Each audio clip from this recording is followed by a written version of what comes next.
Hi, everybody. Joe Giardullo here at Sopranoplanet.com. Welcome back to our YouTube channel. And today's subject, stuffiness and resistance when playing soprano saxophone. It's a big topic because a lot of people experience it. Now, they experience it to varying degrees. But let's define a little bit of what we're speaking about. Let's describe it. Okay, so there's this feeling when we're playing that there's some resistance, there's something pushing back. Maybe it feels like there's an obstruction. Maybe it's not always there. Maybe it's there just in some areas of the horn. Maybe it's there only when we play high. Maybe it's less when we play elsewhere. Maybe it's the opposite. Maybe we feel it when it's down low. In other words, it's intermittent in some way relative to where we are on the horn. Okay? Or else it's ubiquitous. It's all the time. And it can get so, it might be a light resistance, but it might get to be such a resistance that we feel like our head's going to explode. And to be truthful, it can get to the point where everything shuts down and our head might explode. Everything shuts down, nothing's going in, no sound is coming out. This is all part of the same thing. Okay, that's what we're dealing with. That's what we're trying to affect. Well, I can tell you this, all of these things, all the things I just described, they're all a matter of things being in proper adjustment. Is it you causing this? Well, you cause everything because you pick up the horn. But the fact of the matter is, no, it's not you, okay? And can you fix it? Can you make some change in the way you play to fix it? Well, yeah, depending on what the circumstance is about that resistance, you can make changes. We call them workarounds. You're doing things that you really shouldn't be doing because your setup is behaving in a way it shouldn't be behaving, okay? It's kind of like riding a bicycle with square wheels. Yeah, you could do it. Why? Okay? Put round ones on. Well, that's what we're here to do. We're here to put round ones on your horn. We're here to get rid of that problem, okay? That's really it. Now, there are two sources of resistance. I refer to two different distinct sources of resistance. I call one acoustical and I call one mechanical. Are these scientific terms? I don't know. I can tell you that that's the way I think about them. The acoustical one is generally not a terribly annoying one. It's annoying, but it doesn't have this stuffiness. It doesn't have the real resistance to really make you crazy. But it exists nonetheless. We're going to put that aside for a moment. 95% of the issues are mechanical. And when I say mechanical, it's because it has to do with a certain adjustment in the equipment, not in you, but in the equipment.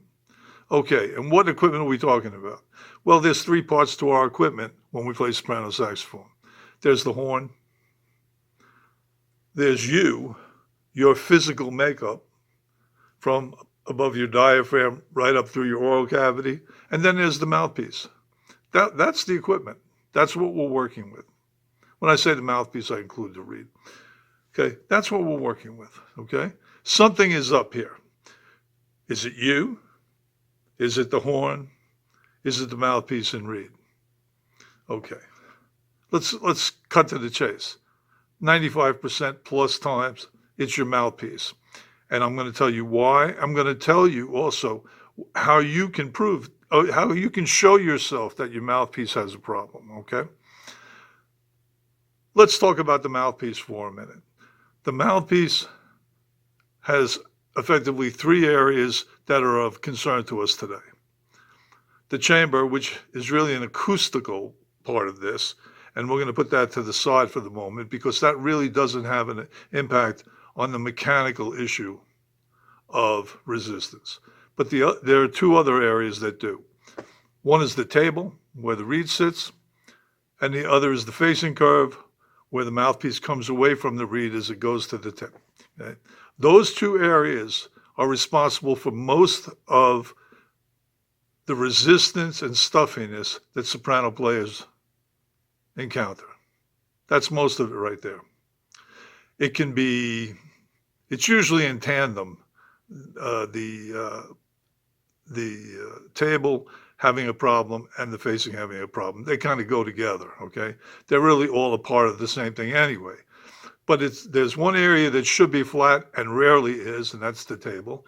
And there's another part that should be an efficient curve for the player and rarely is on soprano mouthpieces, mass-produced soprano mouthpieces. I see it all the time. I fix them all the time. Okay, we're only talking about, and I'm only talking to people that have problems with resistance and stuffiness. If you don't have those problems, then what do you care?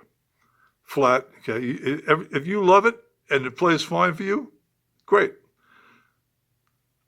I have a feeling if you're here, it's because you don't love it and it's not playing fine for you. Okay, so here we go. So it's flat table, proper facing curve. Well, why would that be? Okay, let's talk about the flat table. When you attach the reed to the table, you want a good solid connection between those two. You don't want any space between those two. That's why you tighten the ligature. Why bother to tighten the ligature if a loose reed would work just as fine as one that is firmly anchored, okay? Well, when a table's not flat, it's not really firmly anchored. It looks firmly anchored, but it's not. And therefore, it vibrates inefficiently. That's the first part. Let's get it to vibrate efficiently, so now the reed itself can do what it's supposed to do. Then the facing curve itself. Now, when that curve moves away from the reed, when it vibrates, it also flexes. And it's going to come in contact with that facing curve at times. When it comes in contact with that facing curve, it's dampening the vibrations. If that curve is an inefficient curve, if that curve is an incorrect curve, if that's a bad curve for the player, then it's going to stifle the sound. It's going to create a back pressure, okay? You're going to have to blow harder to get the same thing done. Blowing harder on a bad curve almost always means things are going to get worse, not better. And so that's where the pressure increases and increases and increases. Now, can you solve these problems yourself? Well, yes and no. It all depends what you want to do. For instance, take a lot of mouthpiece in your mouth and you basically eliminate what's going on at the curve. The reed is vibrating completely on its own. You don't have any control over it. You get one sound. It's a blurt kind of sound, but it could be a sound you like. But you take a lot of mouthpiece, you're effectively fixing a bad facing curve. It might work completely. It might work to some degree. It all depends on the situation with your facing curve. It doesn't do anything for the table. So yes, you can. But the problem with that is you're now playing in such a way that you lose all control of your tone. You lose all control of your intonation, most likely. It's going to send you down a path you don't want to go down. That's a fact. Okay. You may go down it. You're going to find out if you do. Okay. If you like it, great. Yes, you did solve it. But the fact is, get that table flattened, get the curve checked, make the curve correct, and now you're in business. It's as simple as that for mechanically induced stuffiness and resistance. That's a fact. Now, we need to go to the acoustic side for this a second. Well, before we go to the acoustic side, let me say this. If you want to check to see if your table is flat, because you really mostly can't see it, I'm going to put a link, an address down below in here on YouTube in the description that'll send you to a video on my Facebook page, which will show you a way that for most of you, you'll be able to check to see how flat your table is. Check that out. I'll have it at the bottom. Go there, take a look. You'll know for yourself. Then you can decide what you want to do about that. All right, enough about that for the moment. Let's go back to the acoustic side, the chamber. Okay, there's a second area that can cause resistance, and that's the chamber. And when I say the chamber, I'm being a little disingenuous in that it's the entire acoustic environment. It's the horn, it's the mouthpiece chamber, and it's you, okay? It's the whole thing that creates the acoustic environment. But the acoustic environment is the horn, which has been engineered. It is what it is, okay? This horn is different than the Mark VI I have inside. It's also different than my GT. It's a different engineering. It's a different acoustical environment for the horn, but each one is designed the way it is designed, okay? Your horn, likewise, okay? Then we have a mouthpiece. It's been designed a certain way, and if it has been manufactured correctly, it's fixed, and it is what it's supposed to be, okay? That is rarely the case. It's been designed a certain way, it hasn't been manufactured correctly, and therefore it is not what it was intended to be. I see it all the time. More about that. But let's go to the third part. The third part is you. You've got this air column. This air column starts above your diaphragm. It's your lungs up into your windpipe into your oral cavity. That, put them all together, this is the environment, okay? Now, if you play correctly, if you use your entire air column all the time, then it's fixed, so to speak. And it's different for everybody. It's different for me, from you. We're different sizes. I'm tall, you may not be. You may be taller. I'm big, you may be smaller. We're all different. So we have this kind of changeable thing between us, which is why, by the way, I love this horn. Oh, I don't like this horn.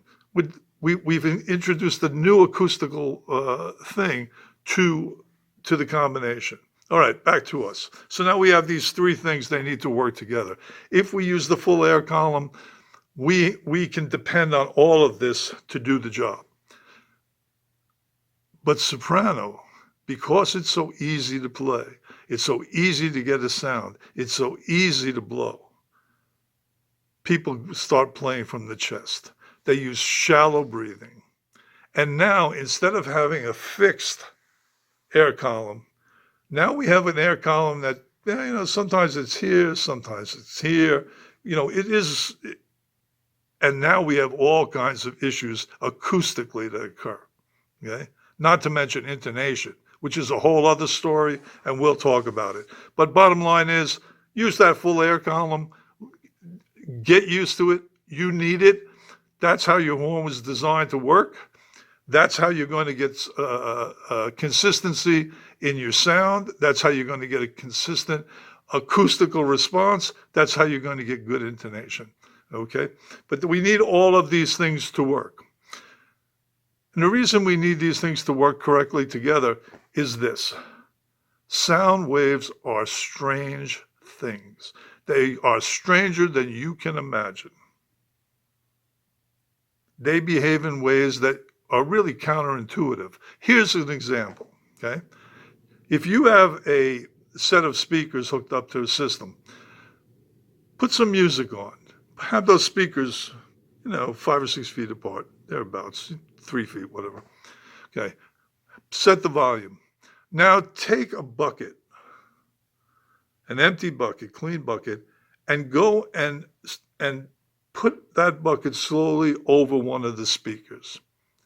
Effectively, you're going to be removing the sound that comes into the room from those speakers, okay, from that one speaker. What do you think is going to happen? Is the sound in the room going to be lessened, or is it going to get louder? Common sense tells you what? Try it and see what happens. You'll be amazed. And we'll talk about what the cause of that is, because sound waves are strange and they behave in strange ways. And here's the thing about sound in a soprano saxophone. It's not one sound wave in your saxophone. It's a lot of sound waves in your saxophone when you play. And it's a complex collection of sound waves. And if they work together correctly, you get this resonant sound. And if they don't, you get a small sound. You get a squirrely sound. You have oddball sounds. You don't know what you're dealing with, okay? Listen, what did we find out today? We found out what this resistance and stuffiness is, and we also found out the sources of the resistance and stuffiness. We didn't go into the acoustical one very far. We will in another video. But we did go into the sources of the mechanical causes. And it's all mouthpiece, it's table, and it's facing curve. Go to the link below. You'll see how to check your table. But get that fixed. You find out you've got a problem, you need to find that out. Unless you have gauges and you know what you're doing, you can't really test all these things. But the fact is, everything changes when those things are right. Drop me a line. Be sure to stop by. There's a lot more coming on the Sopranoplanet YouTube channel. Thanks so much. See you soon.